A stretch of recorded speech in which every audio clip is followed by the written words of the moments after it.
మొన్ననే నాకు ఇండియా నుంచి మా స్నేహితుడు ఇక్కడ మనకి గుడికి వచ్చేటువంటి ఫణికుమార్ గారు అని చెప్పి ఒక ఆయన ఉన్నారు. ఆయన మనకి విజయవాడ వచ్చి ఆయన మన ఇంటి మా మావయ్య గారు వాళ్ళు వెళ్ళి సాలగ్రామాలు అక్కడ వారికి ఇవ్వటం జరిగింది. అయితే ఇవి నేను దేవతార్చన చేసుకోవడానికి అక్కడ ఉండొస్తే మా బాబు ఇంట్లో వాళ్ళు చేస్తూ ఉన్నారు, తాతగారు వాళ్ళు. సరే అయినా ఆయన పంపించారు నేను చేస్తున్నా అని. ఈ సాలగ్రామాలు చూసారా, దీంట్లో ఒక్కొక్క రూపం ఉంటుందండి సాలగ్రామం.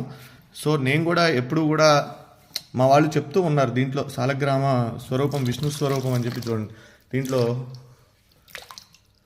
ఇది అభిషేకం చేసాము. ఇక్కడ దీంట్లో మనకు కనిపించలేదు, ఒక రూపం ఉంటుందండి దీంట్లో లోపల. అయితే ఇన్ని రోజుల నుంచి వీళ్ళు చెప్తూ ఉన్నారు ఇదిగోండి ఇట్లా ఇట్లా ఉంటుంది, దీంట్లో రూపం ఉంటుంది, సాలిగ్రామాన్ని మనం అభిషేకం చేయాలి అని చెప్తే ఇవి మా ఇంట్లో ఎప్పటి నుంచి ఉన్నాయి. ఇవి నేను అలానే ఆరాధన చేస్తూ ఉన్నాను. ఇదిగోండి ఇది సాలగ్రామం, పూర్తిగా రాయి అనమాట సాలగ్రామం.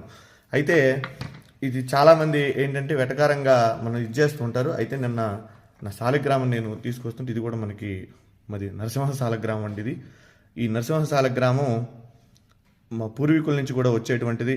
అక్కడ స్వామివారికి అనుష్ఠానం చేసి జపం అవి చేసేవారు తాతగారు వాళ్ళు. అయితే ఇది మనకి తాతగారు వాళ్ళ ద్వారా మనకి ఇచ్చారు తాతగారు. అలానే ఇక్కడ మీకు ఇప్పుడు చూపిస్తా చూడండి, ఇది సాలగ్రామం.